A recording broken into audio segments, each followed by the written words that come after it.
Hello everybody, my name is Dratnos, and welcome to a video where we're going to talk about the Covenant feature in the new Shadowlands expansion for World of Warcraft. So this is kind of the primary feature of Shadowlands that they're pushing this time. There are 4 Covenants, one for each of the leveling zones in the Shadowlands expansion, and they each call one of those zones home. And you're going to have to choose between these 4 Covenants. You only get to pick one.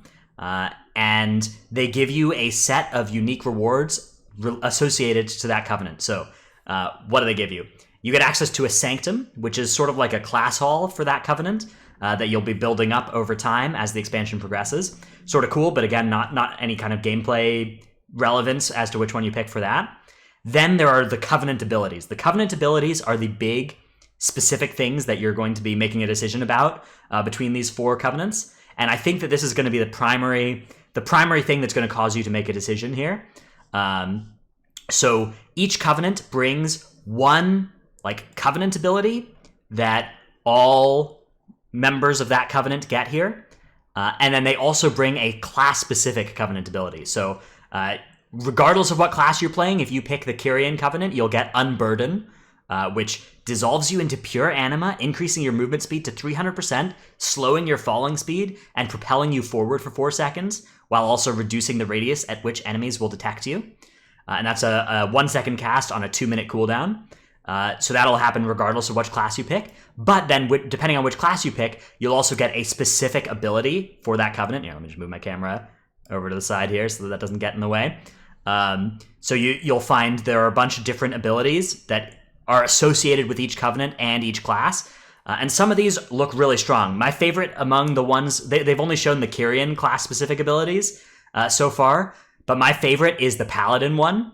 So Paladin is Divine Toll, instantly cast Holy Shock, Avenger Shield, or Judgment on all valid targets within 30 yards. So obviously which of these abilities it casts is depending on your spec. And this is an instant cast on a 1-minute cooldown. This is such a cool ability. If you're a prop Paladin, Avenger Shield every mob within 30 yards of you, that is so strong in Mythic Plus. That's gonna be do you remember Old Arcane Torrent, which was a silence on all mobs that were around you, and an interrupt that ignored a silence on one specific target, whichever one you were targeting, and that was on a much smaller range than 30 yards, right? This AoE Avenger Shield is like that. It's like Old Arcane Torrent, but it also does a load of damage. You're going to send out, if there's 20 mobs near you, you're going to send out 20 shields, each of which will bounce to a couple other targets.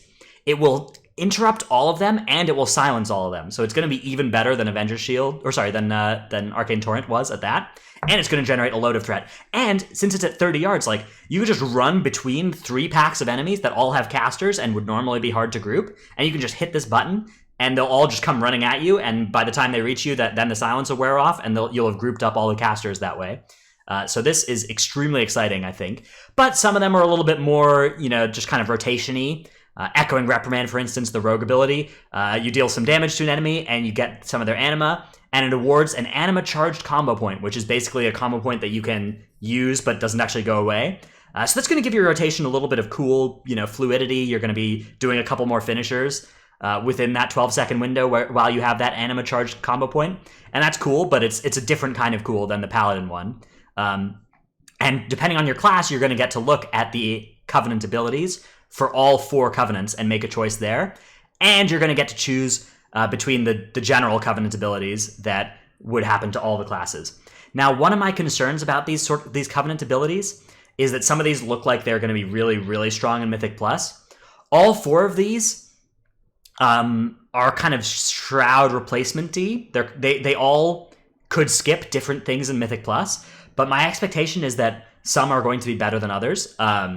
Soul Shape, the Night Fae Covenant ability here, turn into a Spirit Fox, increasing movement speed by 30% and causing enemies to ignore you for 10 seconds. That's a lot. Okay, it depends on exactly what this means. We didn't get to play this one in the demo, but if this works this could work like Shroud, right? It could work where enemies won't get in combat with you and you can run past them. It could work like Shadow Meld, where it drops combat with things you're currently in combat with, in which case it would be absurd, and this would be by far the best pick for Mythic Plus. Or it could just work like Fade, where enemies will ignore you as long as there's something else for them to hit. but they'll continue to get in combat with you if you run next to them. We don't actually know yet. My suspicion is it'll work like Shroud, rather than those kind of extremes of Fade or Shadow Meld, but we'll see. Either way, this one looks like a really, really strong pick for Mythic Plus Soul Shape. Then Transcend the Flesh. Separate your soul from your body for 20 seconds. Your soul is invisible and untargetable. Your body remains vulnerable. This effect will end early if you move further than 60 yards from your body. And then either way, your body then rejoins with your soul, which I think means that your body is going to teleport to your soul. That's pretty awesome. This is on a long cooldown, right? 3 minutes. But this can also be used as an invisibility potion, right? You're basically going to be able to skip all sorts of stuff. You got a 20-second way to, you can't really use this in combat all that safely because your body is going to continue to take damage. Although it's possible to imagine in a raid fight there's going to be a use for this. But to me, the one that looks like it's going to be by far the best for a raid encounter is Door of Shadows. This is a 2-minute cooldown. It's the Venthyr Covenant ability. It's a 2-second cast, but you can just blink to any location within 40 yards on this 2-second cast. That looks pretty strong to me. It's possible that you're not going to make a decision on these covenants for raid based on these abilities. You might instead make it based on these abilities, which of the class abilities is going to do the most damage. But to me, Door of Shadows looks like the one that would be the most good on raid fights that we've seen so far. Now, there is a worry, right? What if you want Unburden, or say you want Divine Toll for one boss fight, and then the next Mythic boss fight you want Soul Shape or Door of Shadows, or you want a class-specific ability from a different covenant? Then we have a bit of a problem. So I said that you have to choose one of these covenants. They have said that there will be a way to change your choice, but they don't want you to be doing it between Mythic boss fights, or they don't want you to be like one covenant for raid and one covenant for Mythic Plus, which I could absolutely imagine wanting to do based on the relative power level of things like Soul Shape being vastly different in raid and Mythic Plus. Soul Shape might be like required for Mythic Plus, and it might be useless in raid, right? And you might much prefer to have the higher damage covenant abilities from one of the other covenants. So I could imagine wanting to do that. They've said that they're going to put a pretty heavy cost associated with this.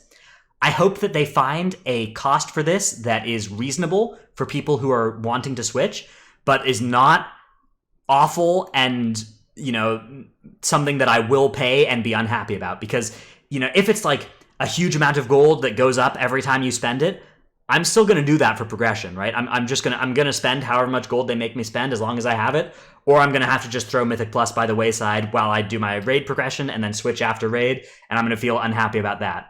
If they make it so that you have to like redo the quest lines or something, then I'm going to kill one boss on progression, and then if I have a different covenant ability that's going to be better on the next boss, that's the next raid night, I'm going to spend the 10 hours redoing those quests to switch to the better covenant before that raid boss. So I hope that they have a solution to this. When Blizzard says, we don't intend for players to do this, I worry. I always worry a little bit. Have they considered just how much we are willing to do, stupid stuff to get 2% extra damage or whatever? Because we are going to do a lot of work to get these covenant abilities are powerful, and if we need one for the right situation and it's reasonable for us to switch to it, we're going to do that. We'll pay heavy costs for that. So those are some of the benefits for the covenants. There are some other small ones. You get some world benefits. There's of course a ton of cosmetic rewards, transmogs and mounts also, and there are Soulbinds, which are another kind of endgame feature that we haven't seen too much of yet, but it looks like it's going to be sort of a talent tree.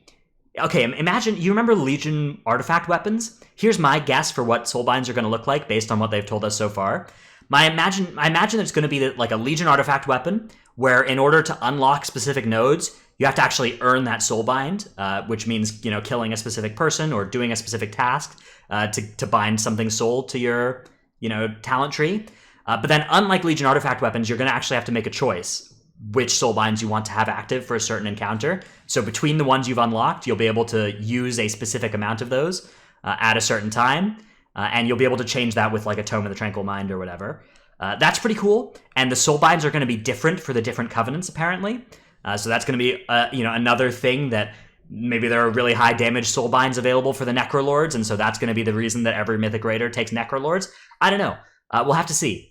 I could see this being a fantastic feature. I could also see it being pretty annoying for high-end players if they feel, pulled in a bunch of different directions. and don't get to make a satisfying choice that they are happy with in all the content that they're doing. So that's the Covenant mechanic in Shadowlands. It looks promising. And one thing to note is that the big AP grind of previous expansions looks like it's gone away. There's going to be just a tiny amount of AP grind compared to previous expansions. You're going to collect a little bit of AP every week for power level, and then every point of AP after that is going to go towards cosmetics. And that's pretty awesome. I think that that's going to be a really good solution to the kind of... We've had a grindy couple of years of WoW, and I'd like to get back to where we're grinding for stuff that we want rather than stuff that we need. So that's been the end of this video. Hope you've enjoyed this little preview of the Covenant ability. Let me know if you have a different opinion about it than I do. Thanks for watching, and I'll see you in the next one.